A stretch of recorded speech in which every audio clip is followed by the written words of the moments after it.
ತಾವು ಕೆಲವು ತಪ್ಪುಗಳನ್ನು ಮಾಡಿದ್ದಾರೆ. ಜಲ್ ಜೀವನ್ ಮಿಷನ್ ಸರಿಯಾದ ಸಮಯದಲ್ಲಿ ಮಾಡಲಿಲ್ಲ.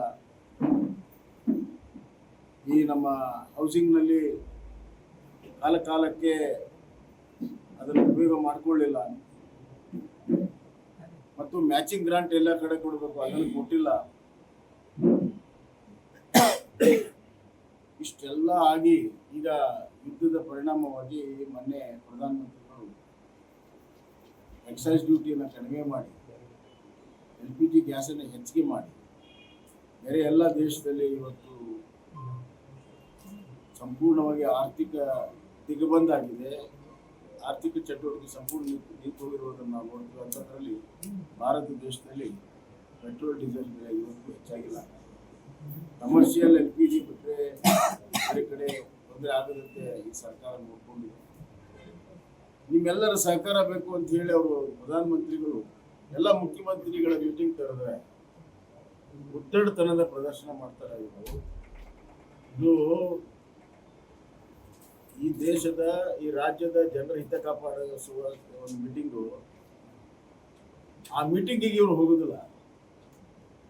ವಿಡಿಯೋ ಕಾನ್ಫರೆನ್ಸ್ ಅಲ್ಲಿ ಮಂತ್ರಿಗಳನ್ನು ಕಳಿಸ್ತಾರೆ.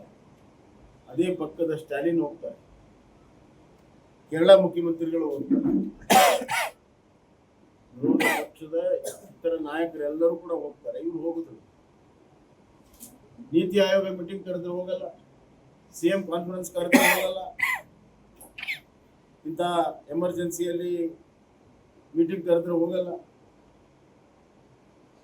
ರಾಜ್ಯದ ಹಿತ ಕಾಪಾಡುವಂತ ಜವಾಬ್ದಾರಿ ಇರುವಂತವ್ರು ತಮ್ಮ ಕರ್ತವ್ಯ ಲೋಪವನ್ನ ನಿನ್ನೆ ಅವರು ಮಾಡಿದ್ದಾರೆ.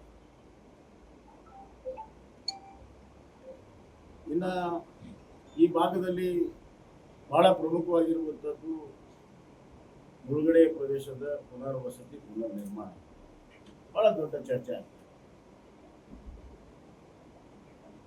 ಇವತ್ತು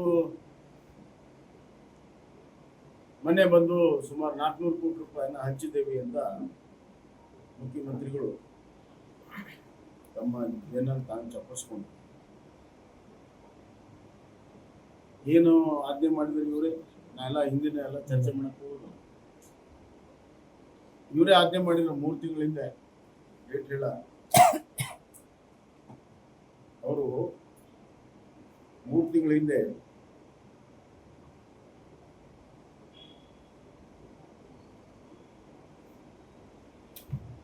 ಒಂದು ಆದೇಶವನ್ನ ಮಾಡಿದ್ರು. ಗೌರ್ಮೆಂಟ್ ಜೀವನ ಸಚಿವ ಸಂಪುಟದಲ್ಲಿ ತೀರ್ಮಾನ 9/10/2025 ಒಂದು ಆಜ್ಞಾನ ಮಾಡಿ ಏನ್ ಮಾಡಿದ್ರು ಅವರು. ಒಟ್ಟು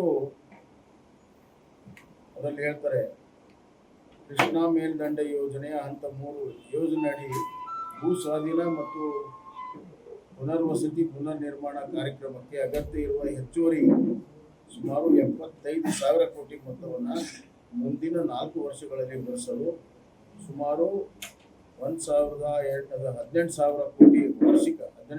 ಕೋಟಿ ವಾರ್ಷಿಕ ಅನುದಾನವನ್ನು ಜಲಸಂಪನ್ಮೂಲ ಇಲಾಖೆಗೆ ಆಯವ್ಯಯದಲ್ಲಿ ಸೂಕ್ತ ತಲುಪಿಸಲಾಗುವುದು. ಇದು ಗೌರ್ಮೆಂಟ್ ಆರ್ಡರ್, ಸಚಿವ ಸಂಪುಟ ಅನುಮೋದಿತ ಗೌರ್ಮೆಂಟ್ ಆರ್ಡರ್. ಎಷ್ಟನೇ ತಾರೀಕು ಮಾಡಿದ್ರು ಅವರು? ಆಗ ಹೇಳಿದ್ದಲ್ಲ, 9/10/2025 ಬಜೆಟ್ ಮಾಡಿದ್ದು ಮೊನ್ನೆ. ಸುಮಾರು 4 ತಿಂಗಳ ನಂತರ ಬಜೆಟ್ ಮಾಡ್ತಾರೆ. ಬಜೆಟ್ನಲ್ಲಿ 3,000 ಕೋಟಿ,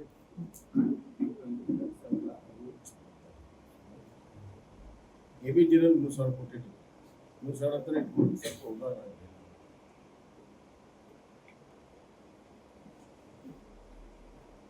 ಅವರೇ ಮಾಡಿರೋ ಅದನ್ನೇ. ಅದ್ರ ಹಿಂದಿನ ವರ್ಷ ಭೂ ಸ್ವಾಧೀನಕ್ಕೆ ಕೊಡಬೇಕು ಅಂತ ರೈತರು ಕೋರ್ಟ್ಗೆ ಹೋದ್ರೆ, ಹಿಂದಿನ ವರ್ಷ ಅವ್ರ ಸೆಕ್ರೆಟರಿ ನಮ್ಮ ಕಡೆ ದುಡ್ಡಿಲ್ಲ, ಕೊಡೋಕ್ಕಾಗೋದಿಲ್ಲ, ಆಗಸ್ಟ್ವರೆಗೆ ಕೊಡೋಕ್ಕಾಗಲ್ಲ ಅಂತ ಹೈಕೋರ್ಟಿಗೆ ಅಫಿಡೇಟ್ ಕೊಡ್ತಾರೆ.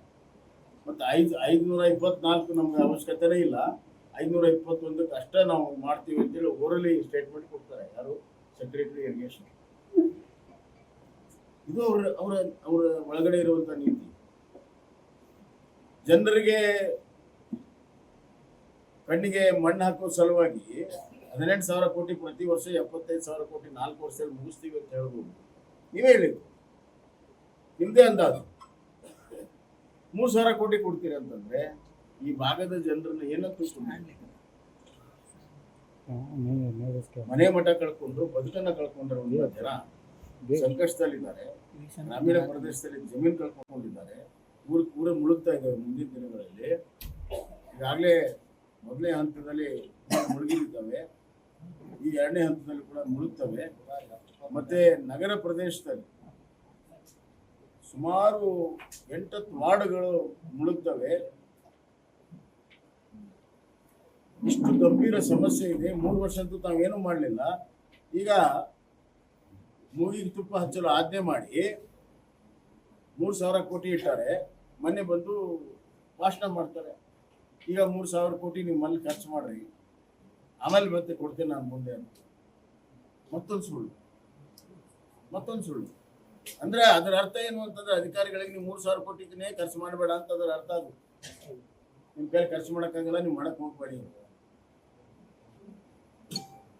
ಅರೆ ನೀವು ಏನೋ ಬಾಯಿ ಮಾತಲ್ಲಿ ಎಲ್ಲೋ ಭಾಷಣದಲ್ಲಿ ಹೇಳಿದ್ದಲ್ಲ, ಹಿಂದೆ ಭಾಷಣದಾಗ ಹೇಳಿದ್ರಿ ಕೃಷ್ಣ ಮೇಲೆ ಆಣೆ ಪ್ರತಿ ವರ್ಷ 10,000 ಕೋಟಿ ಕೊಡ್ತೀವಂತ. ಅದನ್ನ ಕೃಷ್ಣಾರ್ಪಣೆ ಮಾಡಿದ್ರಿ. ಕೃಷ್ಣ ಮೇಲಿನ ಆಣೆಯನ್ನ ಕೃಷ್ಣಾರ್ಪಣೆ ಮಾಡಿದ್ರಿ. ಈಗ ಅದ್ ಬಿಡ್ರಿ, ಜೀವ ಮಾಡಿರಿ ನೀವು. ಆ ಬಿಜೆಪಿಯವರು ಸುಳ್ಳು ಹೇಳ್ತಾರೆ. ಅದೇ ನಿಮ್ಮ ಆಜ್ಞೆ ಇಲ್ಲಿ, ನಿಮ್ಮ ಆಜ್ಞೆನ ನಾನು ತೋರಿಸ್ತಾ ಇದ್ದೀನಿ. ಈ ಭಾಗದ ಜನರಿಗೆ ಮೋಸವನ್ನ ಕಾಂಗ್ರೆಸ್ ಸರ್ಕಾರ ಮಾಡಿದೆ.